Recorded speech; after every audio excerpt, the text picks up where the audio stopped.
What is going on, everybody? It's AxelBeats here for AnimeUproar, and today we are discussing some of the most interesting and powerful characters in Hunter x Hunter. Hunters who are just literally on another level. These are the Starred Hunters, a group so exclusive that despite the Hunters Association having over 600 members, we only know about 15 characters who fit into this category. Before we get into this video though, if you enjoy it and you want to see more Hunter x Hunter content on this channel, be sure to leave a like, and if you're new here or if you just haven't subscribed to AnimeUproar, make this the video that you subscribe and be sure to click that bell for all notifications. You can also follow AnimeUproar on Twitter and Instagram at AnimeUproar, or you can follow myself at AxelYT. Of course, this video will contain Hunter x Hunter spoilers, so please proceed with caution. You have been warned. So we all know that to get your Hunter's license, you need to pass the Hunter's exam. And once you do get your hands on a license, you get a ton of benefits. Unlimited free access to public services, you essentially have a passport that will let you travel anywhere you want to pretty much openly, and you get access to a decent amount of top secret information. If you want, you could even kill just about anyone with only a few exceptions without any repercussions. It is more or less a license to do whatever you want to some extent, and it elevates you above everyone else around you. But this is just the basic package. I mentioned in the intro there's a group of hunters that are even above people who have their hunter's license. These are the Starred Hunters. And these stars basically signify some level of excellence among the already excellent general hunters. And it is a very exclusive group, so I wanted to take a look at the 16 characters that we know of who have stars. And I think it makes most sense to start with the single star hunters. The difference between a regular license holder and a single star hunter is that the latter group has demonstrated some kind of excellence in their own field. However, there is often not much information given on what that means. Just that they have contributed a lot in their field, usually not really telling us what they actually did. Up until now, there have been 7 of them among the characters we know of. And interestingly enough, we meet one of them almost immediately in the story, being Menchi. Menchi was first introduced during the Hunter exam arc, being one of the examiners for the second phase. She is a gourmet hunter, someone who travels the world for rare ingredients, cuisine, or food, tending to be a world-class chef. However, they are often called to deal with poachers as well. Among the gourmet hunters, Menchi is considered one of the best, and her contributions to the field are what earned her her single star status, despite only being 21 years old. Unfortunately, Menchi doesn't exactly show up too much in the series, so we don't really know too much about her nen or abilities in general outside of just being incredibly talented when it comes to cuisine. In fact, it's pretty common for the characters who have stars to not want to show off their nen abilities. Most of them either seem to want to keep them secret or hold some kind of public office, so they aren't typically out there using their nen abilities in battle very often. Another single star hunter is Sezugera. He is a jackpot hunter, basically meaning he wants to make as much money as possible through either winning it or earning it through contracts with the wealthy. One such contract was working with Netero through the Southern Peace auction to get a copy of Greed Island. And given that he's all about winning prizes, it makes sense that his original goal was to complete Greed Island. When it comes to Sezugera's nen, we are sort of left in the dark, but not entirely. While we don't directly see his nen, we do see that he is at least very talented in Ryu. He is able to easily flow his aura to any part of his body to attain some superhuman feats, like jumping 16 meters into the air, or even just using it defensively to stop his spine from being destroyed by one of Razor's volleyball devils. That said, we also see that he has an impressive knack for evaluating nen in others and understanding the origins and functionality of it. Next up we have Morel, which, and this is gonna shock you, is a single star hunter whose nen we have actually seen. Crazy, I know. He is a sea hunter, meaning he searches for treasure and animals within the sea. Something which, to me, would mean you're insane. The sea is a cove of nightmares and no one can convince me otherwise. We had a lot of time with Morel during the Chimera Ant arc, where he was actually on the extermination team. He was effectively Gon and Killua's grand mentor, as he mentored both Knuckle and Shoot, who helped the boys train leading towards the Chimera Ant mission. Morel is patient and strategic when it comes to battle, able to make plans to outsmart his opponents, and then goat them into making mistakes, as we see with both Cheetu and Leol. Speaking of Morel in battle, Let's talk about his Nen. He is primarily a manipulator type Nen user, however he is competent with enhancement, emission, and transmutation, making him a pretty well-rounded character, with almost all of his abilities revolving around smoke. His main ability, Deep Purple, is self-proclaimed to be one of the most flexible Nen abilities in the world, allowing him to turn his aura into smoke and then move and shape it freely to create just about anything he wants. He can even change its color to make it blend in with the environment, harden it to become nearly indestructible, or create animals and humans who are capable of talking. The possibilities are limitless. His other ability is Smoky Jail, creating a barrier that locks him and his opponents inside that is indestructible from inside or out.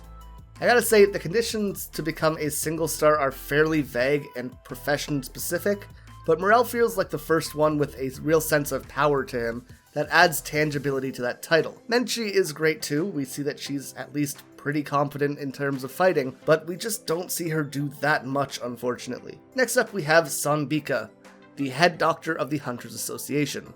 She's a virus hunter searching for cures, solutions, or new options to deal with diseases, viruses, and in her case specifically, poisons.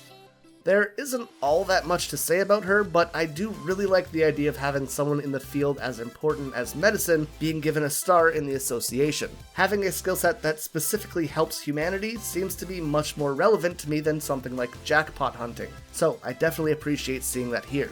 Bushidora, the Blacklist Hunter who focuses on bounty hunting or hunting dangerous criminals, has a role in the story that is quite literally short-lived. But throughout the time we have with him, he was steadfast in promoting morality in the Hunters Association. He was a member of the Pure Paladin Squad and specifically worked towards creating a better set of bylaws for hunters. He namely had an issue with bylaw number 4, which restricted hunters from targeting other hunters until they have done something awful. He was the typical justice needs to act first kind of archetype, however, Hisoka quickly dealt with him.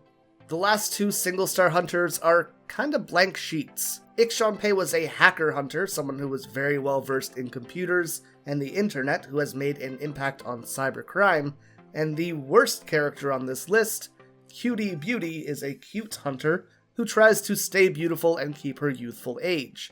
She is extremely creepy in my opinion, and I have never been so happy to not have information on a character. Moving on to the double star hunters. Just like the single star, they have to have done something phenomenal in their respective fields. However, they also have a few extra criteria. They have to also meet the expectations of the first 6 points of the hunter's bylaws, which depending on the translation are called the Hunter Commandments, which to me is a much cooler name, so that's what I'm gonna go with, but that's just my correct opinion. The relevant commandments are: 1. Hunters must always be on the hunt for something. 2. Hunters need a minimal understanding of martial arts, including Nen. 3. Once they are licensed, that license cannot be taken away for any reason. That said, the hunter license cannot be reissued if lost for any reason. Even if the hunter's license is lost though, they still will be classified as a hunter. Nothing can change that. 4. Hunters shall not target other hunters unless they commit heinous crimes. 5. 1 star is given to hunters who produce remarkable achievement in their fields. And 6. 2 stars are given to hunters who fulfill the 5 actions mentioned and who have mentored a junior hunter who is awarded a star. Luckily, the first 3 commandments are just kind of freebies for most hunters, and the 4th is just don't kill other hunters.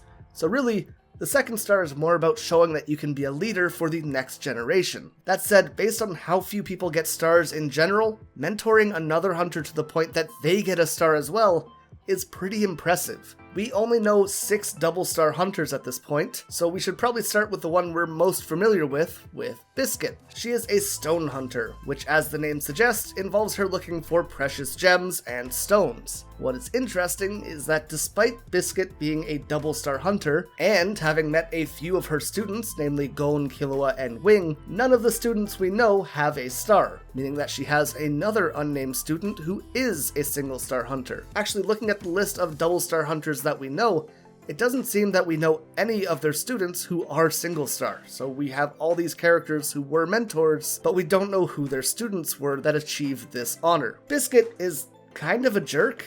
When she first meets Gon and Killua, she actively tries to drive them apart, and in general, She can be very manipulative to get what she wants, even choosing to appear as a child despite being 57 and using her cutesy appearance to get people to think that she's very innocent.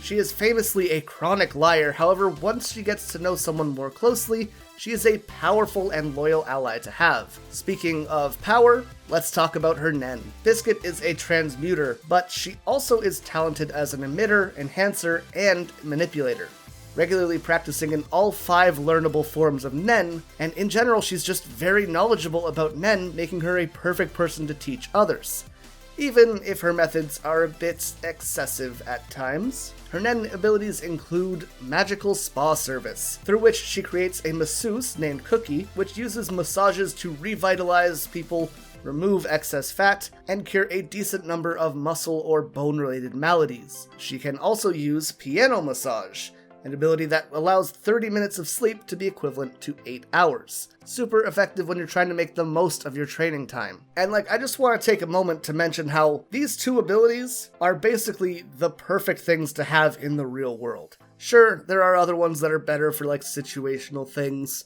but imagine just oh, my back is sore. Boom, there's a masseuse. I'm extremely tired. Boom, 30 minutes becomes a whole night's rest. These are phenomenal, and I wish I had them in my life. Her most commonly used ability, though, is Body Transformation, allowing her to swap between her normal JoJo's Bizarre Adventure-esque body to a young girl's body. While this does reduce her power, it also lets her be cuter and hide her true strength, which is pretty useful for her. Following Biscuit, we have Ging. And although he is a double star, he could technically apply to be a triple star if he wanted. Ging is a ruin hunter, someone who is basically an archaeologist seeking to restore and revive ancient civilizations. However, more importantly, he is the worst. Just the worst. What an awful person and terrible dad. Actually, I think I need to watch him getting hit real quick.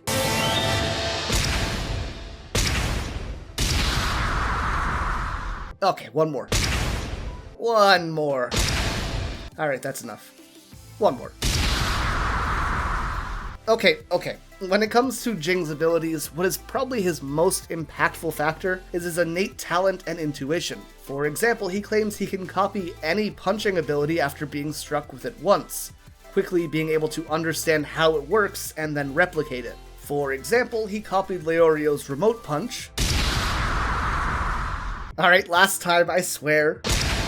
And this intuition actually extends beyond being able to copy it, actually being able to tell what kind of nen people specifically use after seeing them use their skill. Similar to Biscuit's understanding of nen practically, Ging seems to be innately aware of the theory side of nen. For example, learning remote punch, he adapted it further into ultrasound, which can be used to detect what is hiding within or behind something. And I think both of these characters exemplify the difference between a 1 and 2 star character in that way. There's just a little bit something extra in how they understand nen that just continues to elevate them. Jing's final ability that we've seen is phasing bullets.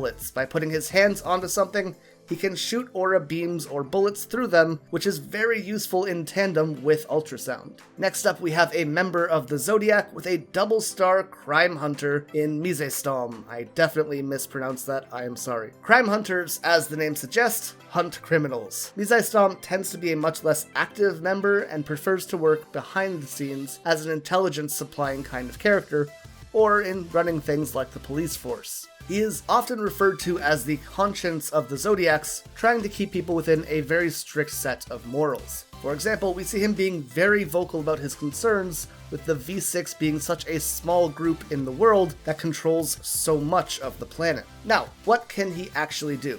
Well, this is one of the few cases in Hunter x Hunter that shows a really fun twist on a character's design, which is then tied into their abilities' themes. As his costume is based on a cow, he visually has a very black and white theme, and as such, his nen revolves around referee cards. If he shows a blue card, people are admitted to enter an area. Yellow will briefly restrain them, and red will expel them. It's kind of fun, and while this might not be the most powerful on paper, we see that he is at least strong enough to be a sparring partner for Netero, which speaks for itself. Another 2-star Zodiac member is Sacho, who might have my least favorite character design in the entire series. He is a double-star problem hunter, something we don't really know the specifics of. Sacho is very calculated, and that's kind of just his entire role in the series. He's someone who looks at everything from a very realistic view, and while we don't know much about his powers, based on his design, I think it's probably safe it has something to do with swordsmanship, but that is just a guess. Teradane is a double-star headhunter, which rather than being someone who kills people like the title might suggest,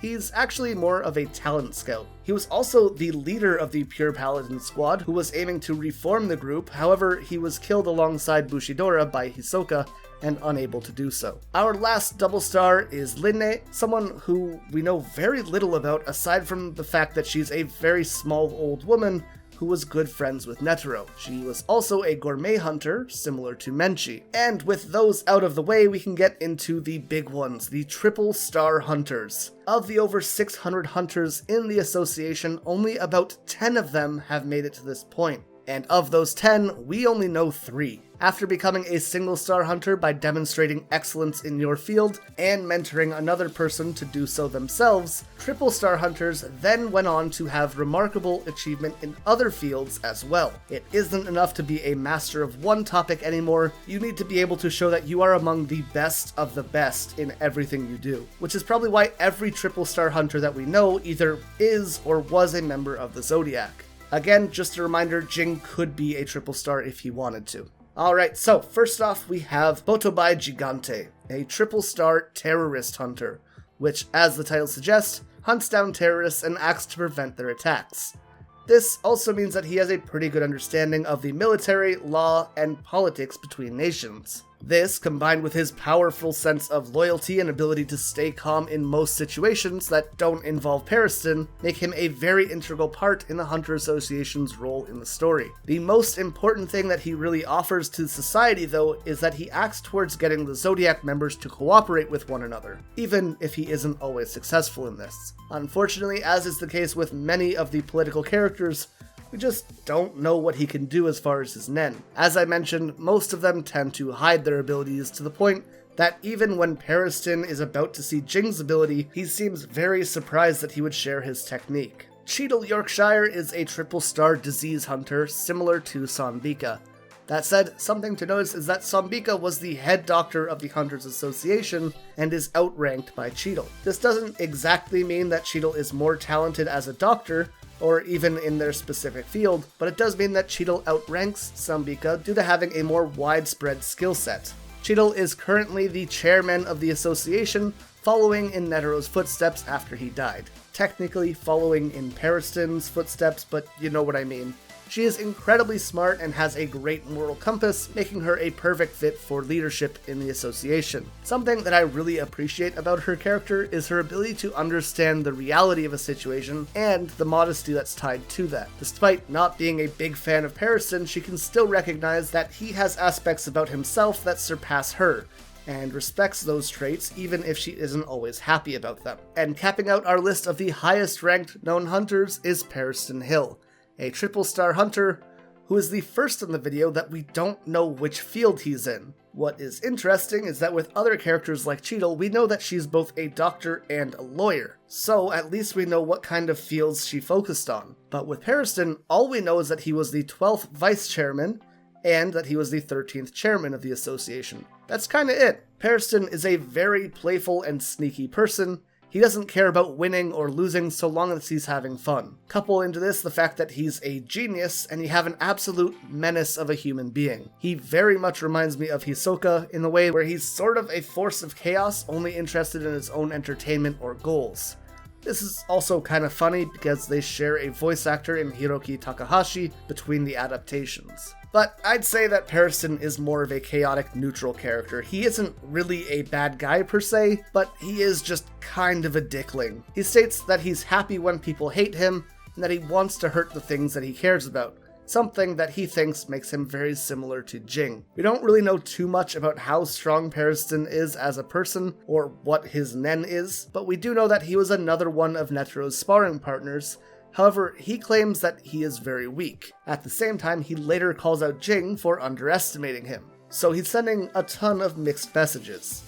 Based on who he is as a character though, I think we could probably believe that he's actually decently powerful. Not the most powerful, especially physically, but I'm sure there is much more to him than he wants us to believe. I could see him having a very sneaky form of Nen, which could tip the scales in his favor throughout a battle. And one last thing that I wanted to bring up before ending the video is someone who I think should at least be included quickly, being Isaac Netero. While there is no reference to Netero being a triple star hunter, there could obviously be an argument made that he could have been one the entire time, as he's said to be one of the greatest hunters in history. Of course, he was the 12th chairman, but to play devil's advocate, that doesn't exactly mean he had to be a triple star hunter either.